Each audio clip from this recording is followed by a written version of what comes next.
sexualitatea eta sexologia.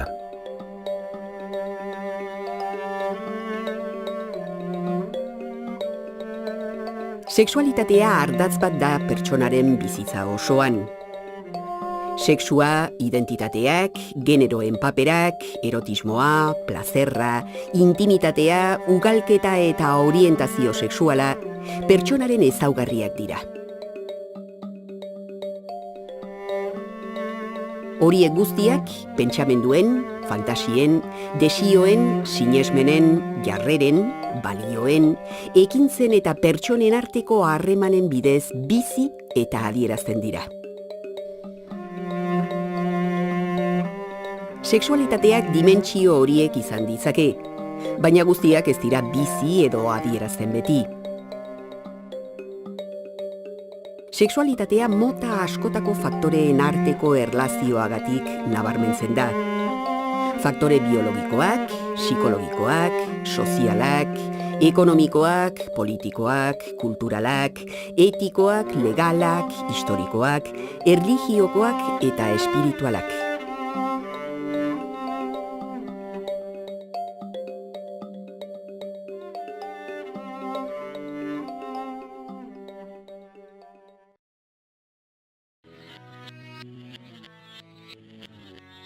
Ikus-entzunezkoen aurkezpena.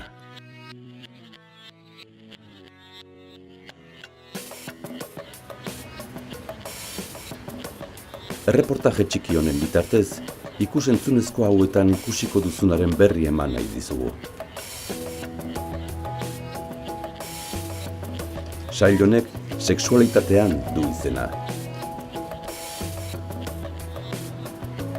Eta gai horri buruzko hainbat agertoki agerian jarri nahi ditu.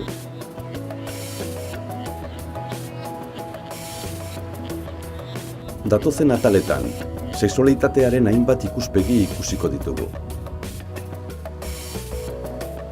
Bertan, ikuspuntu anitzetatik ikusi ahal izango duzu sexualitatea eta sexualitateak gure bizitzan duen garrantziaz jabetuko zara.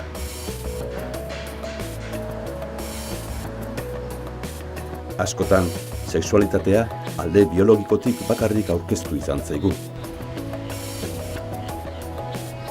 Eta pertsonaren sexualitatea ez da mugatzen alde biologikora. Pertsonaren eremu guztietara zabaltzen da.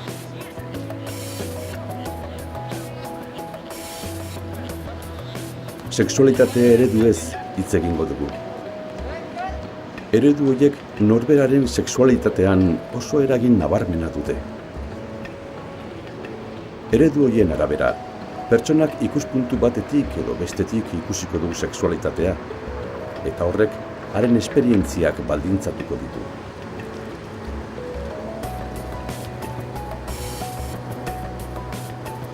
Sexualitateari buruzko galderak askotan norberaren buruan geratzen dira.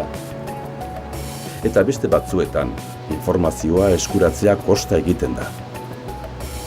Galdera askori erantzuna topatzeko asmoarekin landu da sail hau. Eta ikusiko duzunez, eremu asko landuko ditugu. Sexualitatea ez baita harreman sexuala bakarrik. Sexualitateak pertsonaren bizitza osoan zehar eta bizitzako egoera guztietan garrantzi handia du.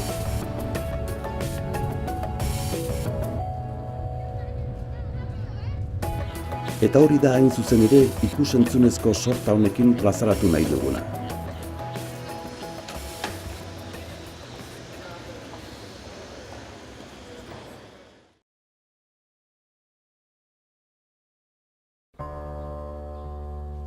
Sexualitatea.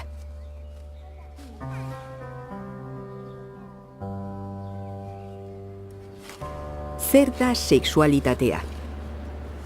Agian galdera horri erantzun aurretik, beste galdera batzuei erantzun beharko genieke. Adibidez, zer da emakumea? Zer da gizona? Galdera horien erantzuna, pertsonek izan ditzaketen rolak baino haratago doa. Pertsonen identitatean dago erantzuna, Hau da, norberaren sexualitateak gizon edo emakume egiten gaitu. Pertsona oro sexuduna da. Sexualitatea pertsona bakoitzak sexuduna izateari ematen dion dimentsioa da. Horregatik, norberak bere sexualitatea du. Beraz, ez dago sexualitate bat, baizik eta askotariko sexualitateak daude. Norberaren sexualitatea pertsonak bizi dituen esperientziekin, desioekin eta fantasiekin osatzen da. Norberak bere ibilbide sexuala du.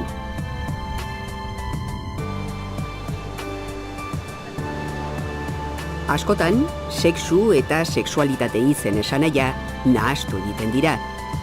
Oso garrantzitsua da bakoitzaren esanahia ondo ulertzea, ez baitira sinonimoak. Horrela askotan, sexualitatea organo genitalekin bakarrik erlazionatzen da. Badirudi sexualitatea hori bakarrik dela. Sexualitateak pertsonaren bizitza eremu guztietan du eragina.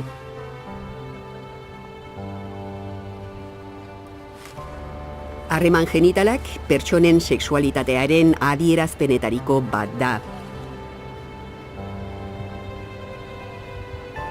Sexualitatea beraz, harreman genitaletatik haratago doa. Esan dugun bezala, sexualitatea pertsona bakoitzak sexuduna izateari ematen dion dimentsioa da. Hala, norberak bere kontzeptuak, sentsazioak, emozioak, sentimenduak, fantasiak, erotika eta ideiak ditu. Hortik abiatuta, badago beste pausu bat. Hau da, horiek guztiak errealitatean nola gauzatzen dituen. Sexualitateak pertsonak zer izan nahi duen eta zer desiratzen duen markatzen du. Eta norberaren etapa bakoitzean, sexu identitatea deskubritzea eta ezagutzea bizitzako gauzarik garrantzitsuenetariko bat da.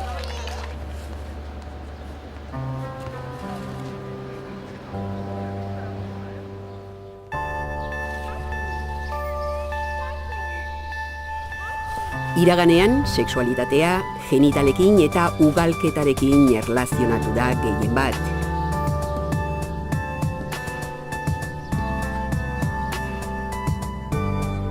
Gaur egun, badakigu sexualitatea pertsonaren bizitzako ardatz bat dela.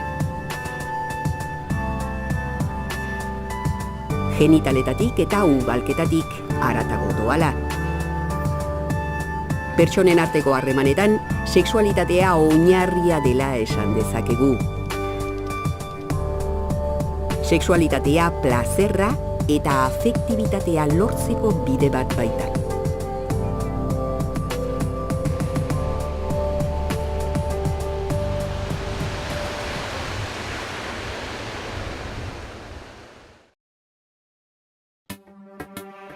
Sexualitateak. Aurreko erreportajean, sexualitatearen zirriborro bat besterik ez dugu egin. Eta ondorioa da pertsona bakoitzak berek sexualitatea duela. Horregatik, sexualitate asko daudela esan dezakegu.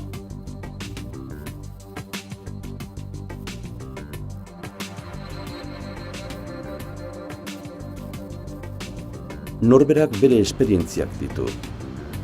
Ez bakarrik sexu harremanak izateko orduan. Egunero eta egoera guztietan gertatzen zaizkigun esperientziez hitz egiten dugu. Esperientzia horiek gure izaera osatzen dute. Eta mundua ikusteko era esklusiboa sortzen dute pertsonarengan.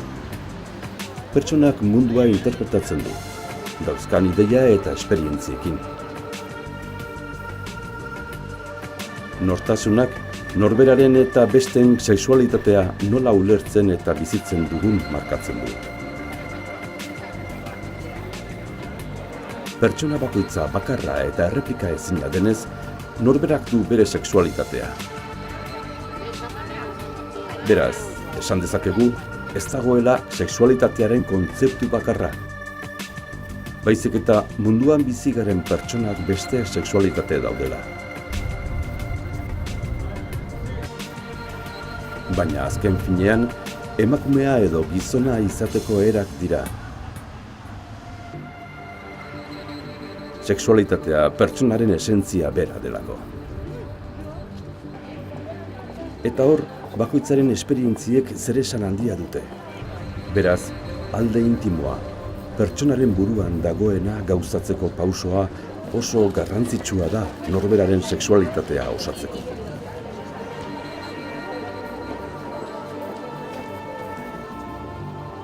Horregatik, pertsona bakoitzak hautatzen du bere sexualitatea. Heterosexuala, homosexuala edo bisexuala izatea. Sexualitatea ulertzeko eta bizitzeko hautuak hain zuzen.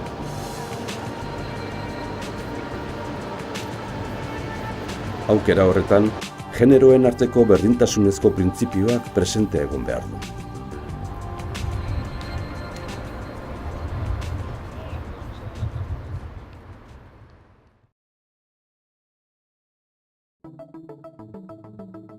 Sexologia.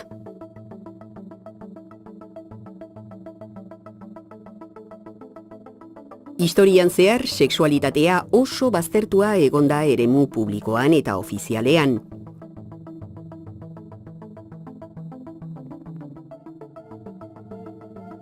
Hemeretzigarren mendearen bukaerar arte, ez ziren agertu sexualitateari buruzko lehenengo ikerketa zientifikoak eta sinesgarriak.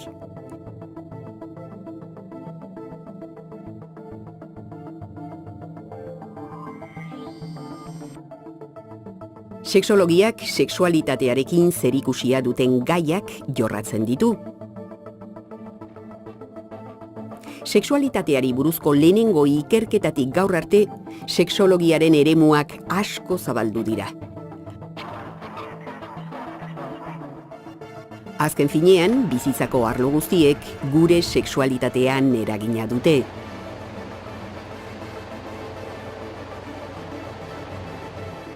Sexologia sexualitateari buruz ikasteko bidea da.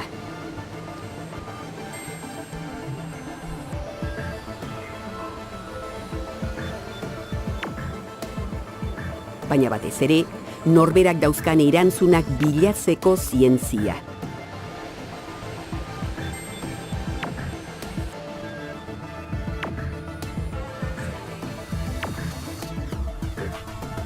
Hau da, sexologian, pertsona bakoitzak bere ibilbide sexuala ulertzeko ardatzak topa ditzake.